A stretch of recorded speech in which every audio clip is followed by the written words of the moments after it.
توجہ، حر بن یزید نے کہا مجھے اب نظر آ رہا ہے کہ حق اور حقانیت حسین کے خیمے کی طرف ہے، مجھے جانے دو۔ ان لوگوں نے کہا تم جا سکتے ہو۔ حر بن یزید کو پتا تھا حسین کے ساتھ جانے کا کیا انجام ہو سکتا ہے۔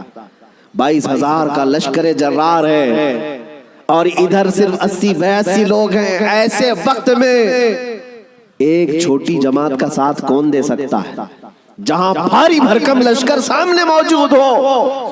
میرے عزیزوں، ایک چھوٹی جماعت کا ساتھ صرف وہی دے سکتا ہے جس کے سینے کو مولا ہدایت کے لیے کھول دیتا ہے۔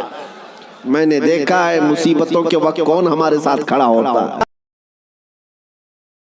لوگوں کی نظروں میں بہت بڑی بڑی حکومتیں ہوتی ہیں، ارے بہت سارے لوگ تو ڈر جاتے ہیں ان کے ساتھ کھڑے ہو جائیں، فوٹو میں آ جائیں گے تو کل کیس ہمارے اوپر بھی ہو جائے گا۔ میرے عزیزوں، میں اپنی بات نہیں کرتا، لیکن ایک بات ضرور ہے، حق جماعت اگر اقلیت میں بھی کیوں نہ ہو، اللہ کی مدد آج یا کل اسی کے ساتھ ہوگی۔ اگرچہ آج وہ مظلوم نظر آئے لیکن اللہ تعالیٰ غالب فرمائے گا۔ حسین اعظم کے پاس حر بن یزید آ گئے۔ جس بات کی طرف میں تمہیں لے جا رہا ہوں اس کے لیے اتنا لمبا واقعہ بیان کرنا پڑا، جو اصل لب لباب ہے، جو خلاصہ ہے اس واقعے کا، وہ ابھی عنقریب بیان کرتا ہوں۔ نوجوانوں توجہ سے سنو، توجہ۔ حسین ابن علی رضی اللہ تعالیٰ عنہ کے پاس آ گیا حر بن یزید، قدموں میں گرا، کہا مولا مجھے معاف فرما لے، میں نے راستہ روکا آپ کا، میں آپ کو مجبور کیا اس میدان میں آنے کے لیے، لیکن میں آپ کے ساتھ اب اس وقت تک رہوں گا جب تک میری آخری سانس نہ آ جائے، میں آپ کی حمایت میں لڑوں گا۔ امام حسین نے اس سے کہا حر کہ میں نے تجھے معاف کر دیا، لیکن جا تو اپنے بیوی بچوں کے ساتھ، میری اس چھوٹی جماعت کے ساتھ رہے گا تو جان کا خطرہ ہے۔ حر بن یزید نے کہا میں نے جو راستے میں آپ کے ساتھ کیا اس کا کفارہ جان دینے سے بھی میں سمجھتا ہوں ادا نہ ہو پائے، اس لیے میں آخری سانس تک آپ کے ساتھ رہوں گا۔ رہا ساتھ میں۔ 10ویں محرم آ گئی۔ اب جو بیان کرنا ہے توجہ سے جانتے ہیں، صبح نکارہ بجا، طبل بجے، ادھر جنگ کی ابتدا ہوئی۔ یزیدیوں کی طرف سے عمرو بن سعد نے پہلا تیر چلایا اور اعلان کیا کہ ہم حسین ابن علی کے ساتھ جنگ شروع کر چکے ہیں۔ جنگ جب شروع ہو گئی، امام حسین رضی اللہ تعالیٰ عنہ کے اہل بیت کو کسی نے اترنے نہیں دیا، جو آپ کے ساتھی تھے، جو آپ کے ساتھ آئے ہوئے تھے، جو اہل بیت سے نہیں تھے۔ 5 صحابی رسول بھی ہیں مولا حسین کے ساتھ، صحابی رسول بھی تھے، وہ جب تک ساتھی رہے خاندان حسین سے ایک کو بھی میدان میں آنے نہیں دیا۔ اور جانتے ہیں اس میدان کربلا میں پہلے اترنے والا کون تھا؟ وہی حر بن یزید، اور کس کی جانب سے؟ امام حسین کی طرف سے۔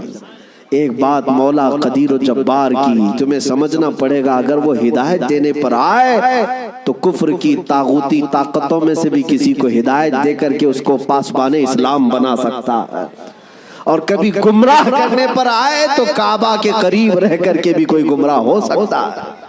ہاں، یہ بات سمجھ کر کے چلو، جب مولا تعالیٰ ہدایت دیتا ہے، ہم نے یہاں پر بھی دیکھا ہے کہ بابری مسجد کو شہید کرنے والے آتنکی بہت سارے تھے، لیکن ہم نے برسوں بعد ایک شخص کا نام سنا تھا کہ وہ دائرہ اسلام میں آیا اور نمازی بھی بنا، پابند بھی بنا، داڑھی بھی رکھا، بلکہ تبلیغ اسلام بھی کرتا رہا، تبلیغ اسلام بھی کرتا رہا۔ اور وہ یہ کہتا رہا ایک زمانہ وہ تھا جب میں ہتھوڑا لے کر کے گنبد کو توڑ رہا تھا، لیکن آج ایک زمانہ یہ ہے کہ میری پیشانی ہر جگہ سجدہ الہی کے لیے جھک جایا کرتی۔ مولا جس کو جہاں سے چاہے ہدایت عطا فرمائے۔ حر بن یزید امام حسین کی طرف سے پہلے میدان میں اترنے والے۔ اب میں آتا ہوں اسی بات پر جس کے لیے میں اتنا لمبا واقعہ آپ کو سنایا۔ مقابلہ دو بدو تھا، ایک کے بعد دیگرے مقابلہ تھا۔ حر بن یزید جب گھوڑے پر سوار ہو کر مقابلے کے لیے آیا تو یزیدیوں کی طرف سے پہلوان آتے رہے، سپاہی آتے رہے، مقابلہ کرتے رہے۔ یہ تنہا حر بن یزید کا مقابلہ صبح سے لے کر کے دوپہر تک چلتا رہا۔ باقی بہت سارے مقابلے ہوئے، تھوڑی تھوڑی دیر کے بعد سب جام شہادت نوش کرتے رہے، یہ زوال کے بعد، لیکن حر بن یزید کا مقابلہ صبح سے چلتا رہا۔ اور میں نے جب تاریخ میں یہ بات پڑھی تو مجھے حیرت ہوئی کہ تنہا حر بن یزید اکیلے گھوڑے پر آیا اور یزیدیوں سے ایک بعد دیگرے لڑتا رہا۔ گھنٹوں کے مقابلے کے بعد جن لوگوں کو حر بن یزید نے مارا تھا ان کی لاشیں گنی گئی تو 120 لاشیں پڑی ہوئی تھی۔ یہی بات مجھے کرنا ہے، یہی بات مجھے کرنا ہے۔ تنہا ایک حسینی 120 کو مار گرا سکتا ہے کربلا کے میدان میں۔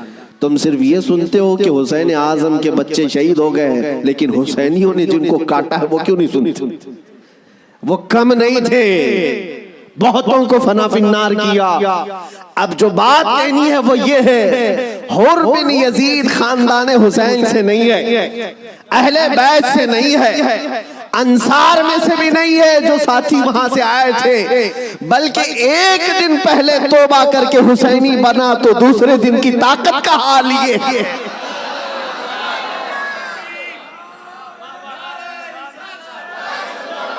اب بات سمجھ میں آ گئی، بات سمجھ میں آ گئی۔ ایک دن کا حسینی 120 پر بھاری ہو سکتا ہے تو جو بچپن سے حسینی ہے وہ ہزاروں پر ضرور بھاری ہوگا، کیوں نہ بھاری ہوگا۔ اعلیٰ حضرت فاضل بریلوی رضی اللہ تعالیٰ عنہ نسبت قادریت پر فخر کرتے ہوئے کہتے ہیں، کیا دبے جس پہ حمایت کا ہو پنجہ تیرا، شیر کو خطرے میں لاتا نہیں کتا تیرا۔ عزیزان گرامی، نسبت قادریت پر جب اتنا فخر ہے تو نسبت حسینی پر کتنا فخر ہو۔ مولا حسین کی نسبت نے اچھے اچھوں کو جوان کر دیا، اور ان کے سگے بھتیجے امام قاسم نے، جانتے ہو عمر کیا تھی امام قاسم کی؟ یہاں بیٹھے ہوئے اکثر لوگ عمر میں بڑے ہوں گے بہت سارے، 19 سال کی جوانی تھی، 19 سال کی جوانی۔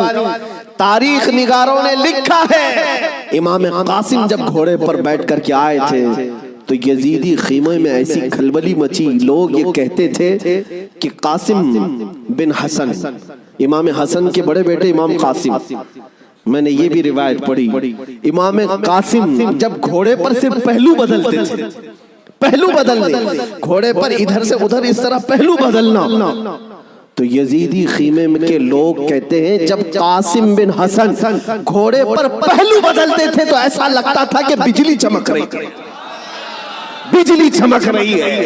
یہ خوف سینوں میں ہزاروں کے ہونے کے باوجود کس نے طاری کیا؟ میرے عزیزو، وہ رب ذوالجلال ہے، غالب حکمت والا، جس نے قرآن میں فرمایا وَلَا تَهِنُوا وَلَا تَحْزَنُوا وَأَنْتُمُ الْأَعْلَوْا إِن كُنتُم مُؤْمِنِينَ، تم گھبراؤ مت، پریشان مت ہو، مولا فرماتا تم ہی غالب رہو گے اگر تم سچے ایمان والے ہو، اگر تم میرے مصطفیٰ کریم صلی اللہ علیہ وسلم کے سچے غلام ہو۔ لوگ تو صرف کربلا کے میدان میں یہ دیکھتے ہیں کہ امام حسین کی شہادت ہو گئی، علی اصغر کی شہادت ہو گئی، علی اکبر کی شہادت ہو گئی، عباس علمبردار کی شہادت ہو گئی، یہ شہادتیں اپنی جگہ پر، لیکن اگر کمپیریزن میں میں بتاؤں، میں اگر بتاؤں کس نے کتنوں کو مارا تھا، کس نے کتنوں کو زخمی کیا تھا، تو پھر تمہیں پتہ چلے گا کہ وہ کٹ کر کے بھی فتح یاب تھے، وہ شہید ہو کر کے بھی فتح یاب تھے، اس لیے کہ یزیدیوں کے پاس بولنے کے لیے منہ نہیں ہے۔ اگر کسی یزیدی کو پوچھے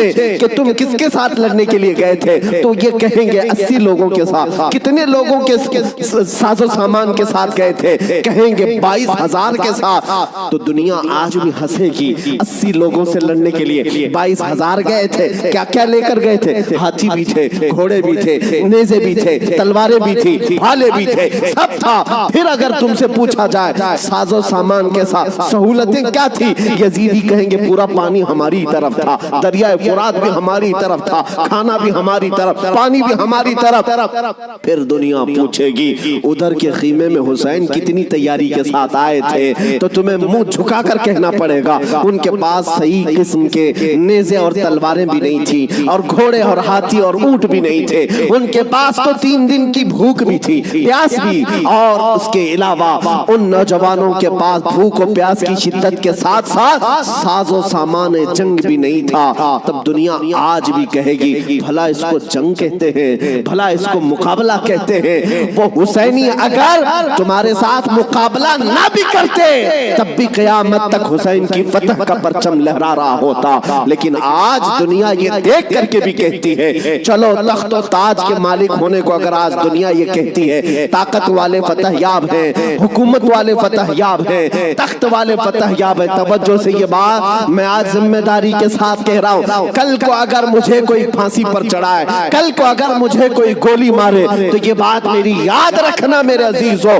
ظالموں کی حکومت زیادہ دیر تک نہیں چلتی۔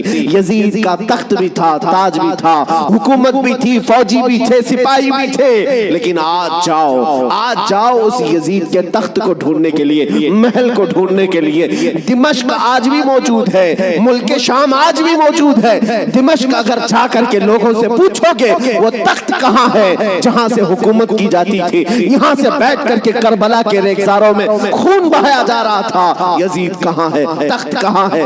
وہاں دمشق کے رہنے والے شاید تمہارا ہاتھ پکڑ کر کے لے جائیں گے ایسی جگہ پر جہاں پورے دمشق کا کچرا پھینکا جاتا ہے، جہاں پورے دمشق کی گندگی ڈالی جاتی ہے، اور لوگ کہیں گے یہیں پر یزید کو دفن کیا گیا تھا۔ تم ناک پکڑ کر کے بھاگ آؤ گے، وہاں پر کھڑے نہ ہو سکو گے جہاں یزید کو دفن کیا گیا تھا۔ تاج بھی نہیں، تخت بھی نہیں، فوج بھی نہیں، اور ذریت اولاد بھی نہیں، اور پھر آؤ کربلا کے میدان میں، پھر آؤ عراق کی سرزمین پر، یہاں کسی سے جا کر پوچھنا، سنا ہے 1400 سال پہلے یہاں ایک جنگ ہوئی تھی، کربلا کا میدان تھا، رسول کے نواسے خاندان اہل بیت کے ٹکڑے کر دیے گئے تھے، انہیں جام شہادت نوش کرنا پڑا تھا، وہ میدان کہاں ہے؟ میرے عزیزو، کربلا کا کوئی بھی آدمی تمہارا ہاتھ پکڑ کر لے جائے گا اور کہے گا اے عزیز یہاں وہ میدان نہیں ہے، یہاں کوئی ویرانگی اور صحرا نہیں ہے، اور تمہیں لے جاتے ہیں، اور لے جا کر کے ایسی جگہ کھڑا کرے گا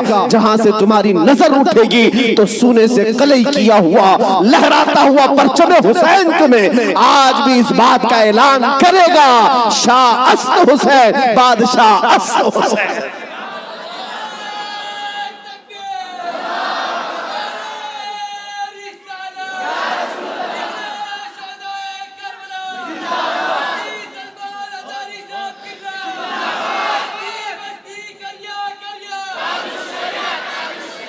جانتے ہو بہت سارے بچے، بہت سارے نوجوان کسی نہ کسی شخصیت کو اپنا آئیڈیل بناتے ہیں بچپن سے۔ الحمدللہ میں یہ تحدیث نعمت کے لئے کہہ رہا ہوں، اللہ میری ماں کو سلامت رکھے، جن سے میں نے واقعات سنے ہیں تو خالد بن ولید کے سنے تھے، اور ہمارے آئیڈیل جو بزرگ ہیں اس میں مولا امام حسین ہیں، ہم نے ان کو آئیڈیل بنایا ہے، آپ بھی بنا لو، اس لیے کہ ان لوگوں کو جس نے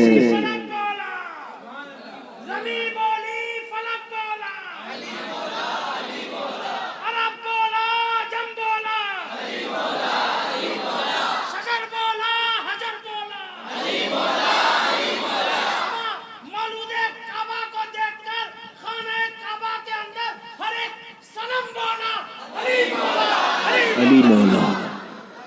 عزیزان گرامی وقار، آپ کو یہ بات یاد رکھنی ہوگی کہ جس نے جس کو آئیڈیل بنایا اور نمونہ بنایا ہے اس کے اندر اسی طرح کی عادتیں بھی آتی ہیں۔ اسی لیے میرے آقا صلی اللہ علیہ وسلم نے ارشاد فرمایا اپنی صحبتیں ڈھونڈ کر کے بناؤ، دوست بھی بناؤ یا کسی کے پیچھے چلو تو پہلے دیکھ لو۔ یہ آج میں بچوں سے کہتا ہوں، تم گلیمر کی دنیا میں جن لوگوں کے پیچھے بھاگتے ہو سمجھتے ہو کہ یہ ایکٹر سٹار ہے، اس کے پیچھے بھاگنا ایک فیشن ہے، بھاگتے رہو گے ایسے گھڑے میں گر جاؤ گے جہاں سے نکلنا ہی مشکل ہے۔ ہم نے دیکھا ہے ان دنیاوی مکاروں اور عیاروں کے پیچھے بھاگنے والے نوجوان کبھی سکھ سے نہ رہ سکے، اور ان کی حیثیت کیا ہے؟ فلموں میں آ کر کے تھرک کر کے ناچ کر کے مجرے دکھا کر کے اگر لوگ یہ سمجھتے ہیں کہ یہ بہت بڑے سٹار ہیں، میرے عزیزو ذرا حسن بکھرنے تو دو، بڑھاپا آنے تو دو، اور جب پھر جھریاں پڑ جائیں، کمر ٹیڑھی ہو جائیں، تو پھر ہم دیکھتے ہیں کتنے فین ہیں تمہارے۔ لیکن مجھے یقین ہے مولا حسین کا غلام 80 سال کا بھی ہو جائے تو اس کے فین کی کمی نہیں ہوتی، اس کے فینز کم نہیں ہوتے۔ اور ہم نے اپنی زندگی میں حضور تاج الشریعہ کو دیکھا، میرے عزیزوں، دیکھا ہے آپ حضرات نے؟ حضرت کی عمر تقریباً 70 کے اوپر تھی، 74 سال کی عمر میں، اور بال پورے سفید ہیں، 2 لوگ پکڑ کر کے چلاتے ہیں، لیکن ہم نے دیکھا ہے جس طرف سے گزر جائے لاکھوں صرف ایک جھلک دیکھنے کے لیے بے قرار۔ ان نوجوانوں سے پوچھو، دنیا تو فلم سٹاروں کے پیچھے بھاگتی ہے اور تم 70 سال کے اوپر اس بزرگ کو دیکھنے کے لیے بےتاب ہو، بے قرار ہو۔ اور حد تو یہ ہے میرے عزیزوں، نہ ان کے آنے کا کوئی پرچار، نہ سوشل میڈیا کا زمانہ، نہ فیس بک، واٹس ایپ اور انسٹاگرام میں ہے ان کے آنے کی جانے کی خبریں، نہ ان کے جلسوں کی خبریں ہیں، لیکن پھر بھی آپ نے دیکھا کہ پورا زمانہ ٹوٹ پڑتا تھا۔ وہ جب جہاں گئے، یہی کی بات نہیں ہے، میں حضرت کے ساتھ مصر میں بھی دیکھا، اور حج میں نے الحمدللہ پہلا حج حضرت کے ساتھ کیا۔ طواف کے بعد وہ سادے لباس میں اتر کر کے نیچے اپنی کار میں بیٹھنے کے لیے آ رہے ہیں، ویل چیئر پر ہے، لیکن ایسے لوگوں کو میں بھاگتے ہوئے دیکھا جو ہندوستانی بھی نہیں، پاکستانی بھی نہیں، بنگلہ دیشی بھی نہیں، ترکی کی عورتیں اور ترکی کے مرد آپ سے مصافحہ کرنے کے لیے، دیکھنے کے لیے بھاگتے ہوئے پیچھے تک آئے۔ میرے عزیزو، ترکی میں جمال کم نہیں ہے، ترکی میں خوبصورتی کم نہیں، ہر آدمی گورا ہے، ہر آدمی خوبصورت ہے۔ اگر کوئی یہ سمجھتا ہو کہ حضور تاج الشریعہ کو لوگ اس لیے دیکھنے کے لیے آتے تھے کہ نہایت ہی رنگ کے آپ حسین و جمیل تھے، میرے عزیزو، ترکیوں کے پاس حسن ہے، شامیوں کے پاس حسن ہے، مصریوں کے پاس حسن ہے، لیکن ان کو بھی ہم بے تاب و بے قرار دیکھا ہے، ہم نے دیکھا ہے۔ اسی وقت ہم نے، میرے پڑھنے کا زمانہ تھا، ان ترکیوں سے میں نے پوچھا تھا، وہ صحیح طریقے سے عربی بھی نہیں جانتے اور صحیح طریقے سے انگلش بھی نہیں جانتے، لیکن ٹوٹی پوٹی جو بھی ان کو عربی آتی۔ ہم نے پوچھا، ان کو جانتے ہو؟ ان کو جانتے ہو؟ ان کو ملنے کے لیے تم دوڑے آئے؟ کہا جانتے تو نہیں، فوٹو میں کبھی دیکھا؟ فوٹو تو ہوتا ہی نہیں، کہیں کوئی ویڈیو دیکھا؟ نہیں۔ پھر کیوں؟ کہتے ہم نے طواف میں بیٹھے بیٹھے دیکھا، ان کی طرف ہمارا دل کھینچا جا رہا تھا۔ میرے عزیزو، جو حسین اعظم کا غلام ہو، غوث پاک کا سچا غلام ہو، مولا کریم اس کے چہرے میں یہ کشش رکھتا ہے، چاہے وہ 80 سال کا ہو یا 90 سال کا ہو، وہ دنیا کو اپنی طرف کھینچ لیتا ہے، وہ کھینچ لیتا ہے۔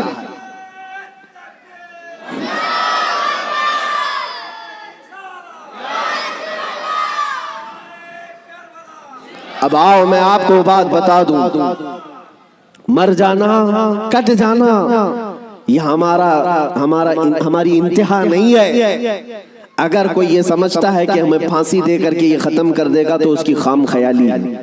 یہاں پر انگریزوں کا دور تھا، 100 سال تک یہ اتنا ظلم کرتے رہے، ہندوستان میں آج بھی وہ تاریخ رقم ہے، لیکن سب سے زیادہ انہوں نے اگر کسی پر ظلم کیا تو مسلمانوں پر ظلم کیا انگریزوں نے۔ اور ان کو بھی آپ میں بتاؤں، آج پھر وہ دور ہمیں نظر آ رہا ہے ظلم کا، کسی ایک خاص کمیونٹی کو ٹارگٹ کرنا۔ انگریز ڈرتے تھے کس سے جانتے ہیں؟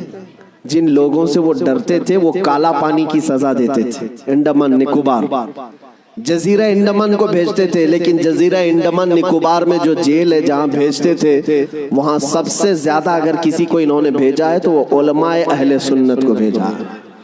یعنی آج سے 100 سال پہلے بھی انگریزوں کے خیمے میں کھلبلی تھی تو علماء سے ہی تھی۔ حق بولنے والے علماء، علماء ربانیین، اور پھانسی پر چڑھایا ہے 30,000 علماء کو اہل سنت و جماعت کے۔ ایک بات میں آپ کو بتانا چاہتا ہوں، علامہ کفایت علی کافی رحمت اللہ علیہ مراد آباد شہر کے رہنے والے ایک عاشق رسول، ان سے انگریز اتنا ڈرتے تھے، اتنا ڈرتے تھے، کیونکہ جانتے تھے کہ ان کی زبان سے نکلے ہوئے کلمات سے اچھے اچھوں کے دل بدل جاتے ہیں۔ ان کو پتا ہے عالم ربانی، عالم حقانی کی زبان کو وہ توپ سے زیادہ اہمیت دیتے ہیں۔ کوئی توپ اور بندوق سے مارے اس سے زیادہ اہمیت ان کو ایک عالم ربانی کی زبان سے نکلے ہوئے حق جملے۔ اسی لیے کفایت علی کافی کو گرفتار کرنے کے لیے جانتے ہیں کتنے لوگ آئے تھے؟ انگریز فوج کے 3,000 لوگ آئے تھے ایک عالم کو گرفتار کرنے کے لیے۔ ہمیشہ دنیا کے ظلم نے یہ بتایا ہے کہ یہ بزدل ہوتے ہیں، ہمیشہ بتایا ہے انہوں نے کہ باطل خیموں میں اکثر مادہ ہوتے ہیں، ان میں شیر نر نہیں ہوتا۔ ایک اہل سنت و جماعت کے عالم ربانی کو گرفتار کرنے کے لیے 3,000 کی فوج آئی اور گرفتار کیا، اور انہیں گرفتار کر کے سزائیں کیا دی تھی جانتے ہیں؟ ان کے جسم پر گرم استری پھیری جاتی تھی، اور جب ان کی چمڑی جل جاتی تھی تو نمک چھڑکا جاتا تھا۔ یہ کفایت علی کافی رحمت اللہ علیہ تقریباً 1 ہفتے تک انہیں سزائیں دی گئی، اور پھر کہا جانے لگا کہ تم فتویٰ بدل لو، تم اپنی باتیں بدل لو، ہم اپنی حکومت میں تمہیں اہم عہدہ بھی دے دیں گے اور ماہانہ وظیفہ بھی جاری کر دیں گے۔ مگر وہ کفایت علی کافی عاشق رسول تھے، بازار مصطفیٰ میں بکا ہوا غلام پھر کسی انگریز کے ہاتھ میں کیسے بک سکتا ہے؟ میرے عزیزو، وہ کفایت علی کافی اعلیٰ حضرت سے پہلے کے ہیں، اعلیٰ حضرت سے پہلے کے 1857 کی بات کر رہا ہوں، غدر جس کو کہتے ہیں انگریز۔ اس وقت کفایت علی کافی سے کہا ان لوگوں نے، آپ نے کہا میں اپنے جملوں کو اور اپنی زبان کو بدل لوں، وہ بھی میرا دین اتنا ہلکا اور سستا نہیں ہے۔ میرے جسم کو ابھی تم نے صرف استری سے پھیرا ہے، اگر ٹکڑے بھی کر دو تو میں اپنے اسی عزم پر باقی رہوں گا، اس لیے کہ کربلا کی داستان ہم نے بھی پڑھی ہے۔ میرے عزیزوں، کفایت علی کافی رحمت اللہ تعالیٰ علیہ کو 7 دن کے بعد تقریباً ایک چوراہے پر پھانسی کے لیے لایا گیا، اور سارا مجمع بھی تھا، پھانسی پر آپ کو چڑھایا گیا، اور اس عاشق رسول سے انہوں نے کہا تھا کہ اگر کوئی آخری خواہش ہے تو بتاؤ۔ ایک سچا عاشق رسول یہ نہیں کہتا کہ بیوی کو دیکھ لوں، بچوں سے بات کر لوں، جائیداد پراپرٹی کی وصیت کر لوں، بلکہ وہ کہتا ہے عاشق رسول پھانسی کا پھندا لگنے سے پہلے خواہش یہ ہے کہ ایک بار نعت رسول پڑھ لوں۔ اور پھر کہا گنگناتے ہوئے، کوئی گل باقی رہے گا نہ چمن رہ جائے گا، پر رسول اللہ کا دین حسن رہ جائے گا۔ اطلس و کم خواب کی پوشاک پہ نازاں نہ ہو، اس تنے بے جان پر صرف خاکی کفن رہ جائے گا۔ سب فنا ہو جائیں گے کافی وہ، لیکن حشر تک نام حضرت کا زبانوں پر چلن رہ جائے گا۔